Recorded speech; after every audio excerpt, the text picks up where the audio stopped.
Hey everybody, it's the Libertarian Advisor, and today I want to discuss Donald Trump's taxes versus Warren Buffett's taxes. Quick disclosure, I'm not a tax expert, I'm not a lawyer, not giving any advice. All of this is generic, high-level explanations, and besides, a lot of this only really applies to billionaires and people worth tens of millions of dollars, and I doubt they're going to my YouTube channel for financial advice anyways, but I mean, they probably should. It would be probably good for them. But anyways, why is this such a big deal? Well, when it comes to Trump's taxes, you got a lot of people out there who, really have no idea about how economics works. And I think that's best stated by, you got Jonathan Gruber, the chief architect of Obamacare, who said the only reason Obamacare passed was due to the economic ignorance of the American people. The same thing. It's a very clever, basic exploitation of the lack of economic understanding of the American vote. And I think that, looking at Trump's 95 tax return, scandal, and I'll say that in quotes, the only reason it's a scandal is because of the economic ignorance of the American people.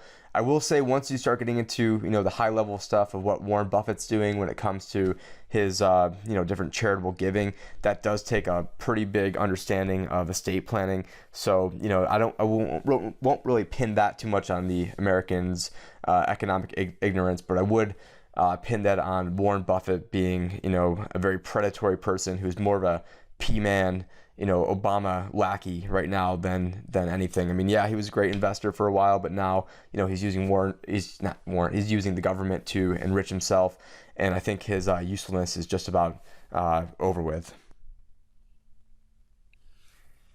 All right, so let's talk about Donald Trump's taxes. So my main criticism of Trump is he always tries to make himself out to be a genius for everything, and I've got the smartest this, and I understand this better than anybody else. And for a lot of things, that's probably true, and for a lot of the tax situation, that's probably true. But the big glaring issue that everyone has with his 95 tax return, I think it was 95, was that he lost close to $1 billion, which means he hasn't paid taxes in 20 years. And so the average person just thinks of it as, oh my God, this guy is awful. He hasn't paid taxes in 20 years. He's some big tax cheat. And so what I want to do is give you guys an analogy or another situation to break things down. And the other part of this story is for Trump to lose $1 billion, that's money he was already taxed on, and he probably had to earn $2 billion just to lose that $1 billion to begin with. But anyways, where I'm kind of coming from all this is even before Warren Buffett opened up his big fat mouth was, I had a guy on my Facebook wall who kind of triggered me with his praise of, Buffett and his condemnation of Trump. This guy's kind of built like Arnold Schwarzenegger, so I'm going to use him as an example. And let's pretend, we open a gym, we spend $1 million on equipment, the space to do it. Maybe after the first year, once you took into account all the advertising and payroll, let's assume you lost $1.5 million opening that gym. Okay, so year two, you're starting off the year $1.5 million already in the hole. So let's say year two, the business ends up netting $100,000 because year one you had a lot of upfront expenses, things that were more of one-off situations.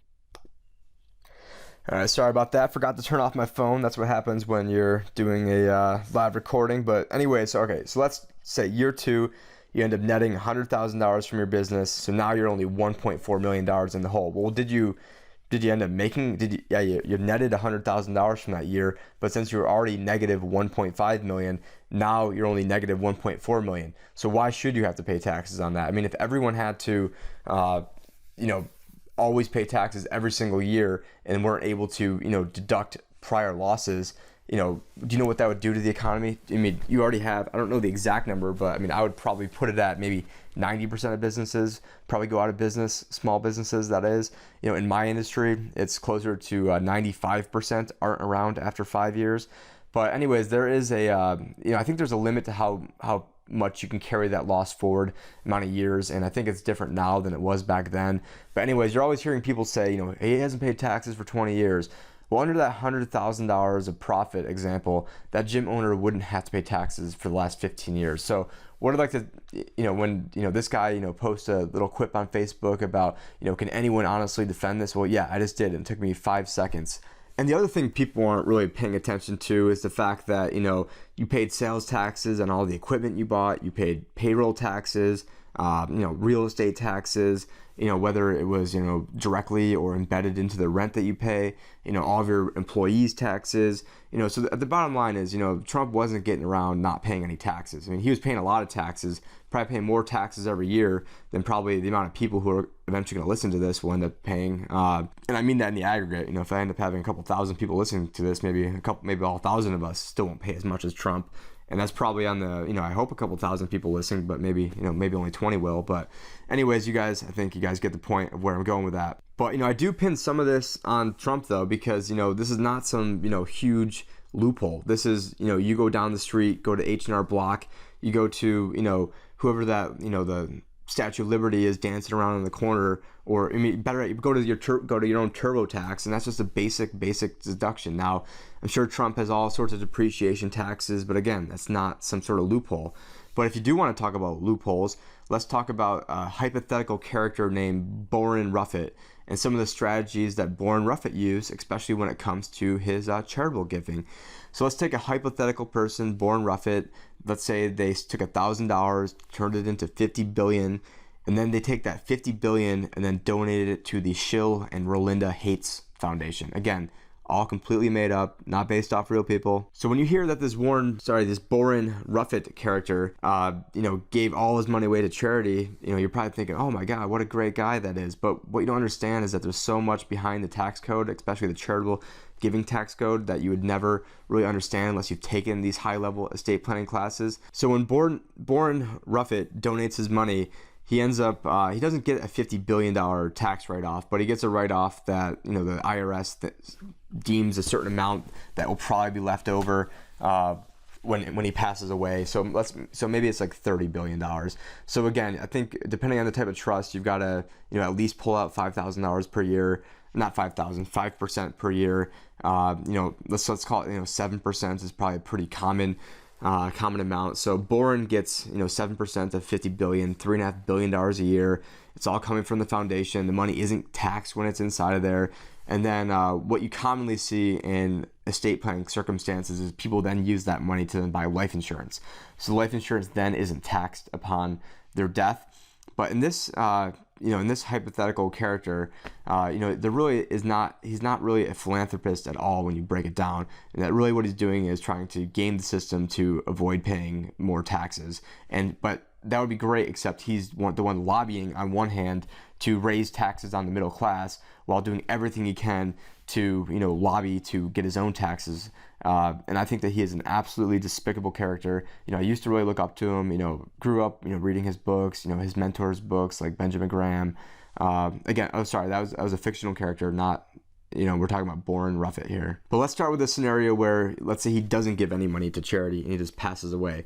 So 50 billion, let's make it 50 billion, 10 million. So that way the math gets, a little bit more simple. So anyways, let's assume that estate tax rate is 50%. It constantly changes. So, I don't have the time of the crew to go look up all the exact numbers, but, it is right around there. And, but the first 10 million is not going to be subject to the estate tax. And again, it's really about 5.4-ish million per person. But if you're married, then it's, let's call it 10.8. It's not exactly that. And it changes every year.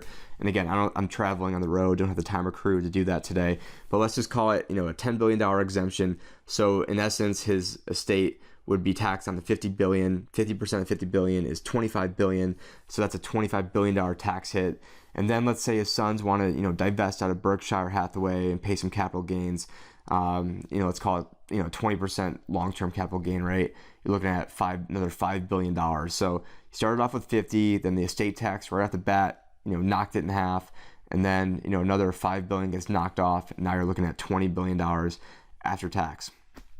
Now, the next scenario I want to do is probably more of the scenario that I imagine what's probably going on. Now, there's all sorts of different trusts out there and all sorts of different charitable trusts, but, mainly you're seeing, either charitable lead or charitable remainder trust. And, one has to do with whether you give the charity the money first or if you give the charity the money after you pass away.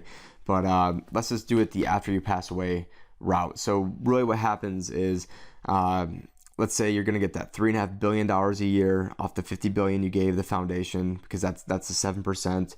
And let's say it's 10 years before, Warren Warren Ruffett ends up passing away, which, hopefully that's sooner than that. But let's just say for argument's sake, so you get to have that tax carry forward of that $30 billion of previous tax savings that we'd already talked about from the IRS standpoint, because the IRS says, okay, you donated 50, but you're going to be taking money out for yourself. You are a good investor. We think you're going to earn this. You're going to take out that. So if you're, let's say you're earning 10, taking out 7, there's going to be some profit there.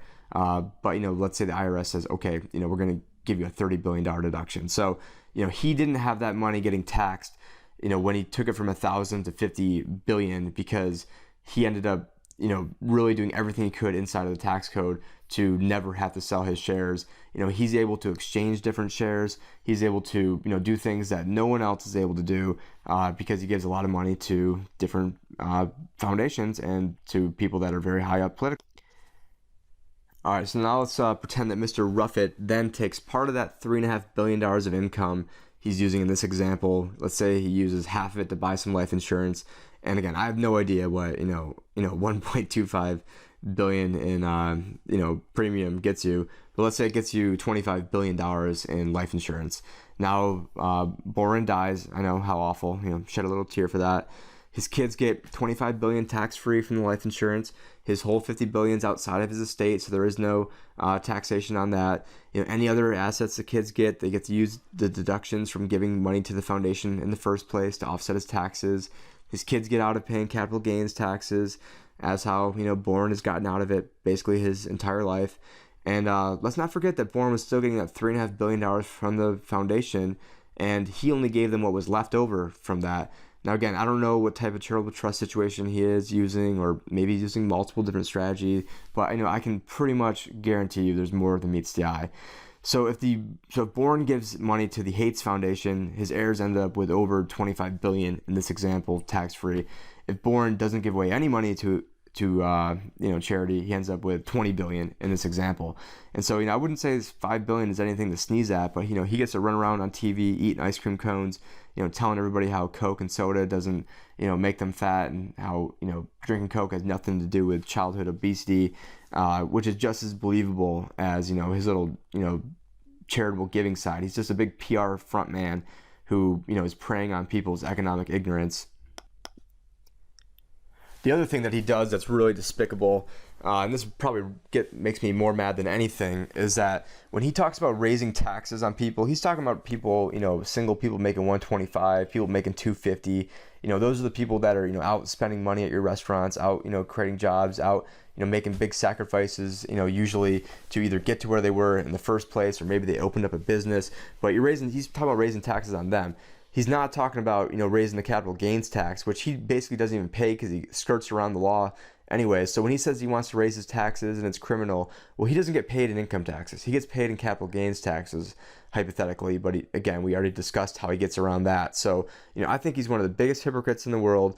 And, for him to go and criticize, Donald Trump when, you can look at his own skeletons in his closet. He's dealing with, he's basically like a mortician with the amount of stuff he's got in his tax closet, versus Trump, who's taking like the basic approach. So, I know that was probably really complicated. The Trump part, I don't think it was that complicated. The Buffett part, it's really hard to explain that stuff. And again, I'm kind of busy today, so I hope you guys found some value out of this. And, at the end of the day, screw Boren Ruffett, because that guy is a complete fraud. And, I hope this message gets out to people. Thank you.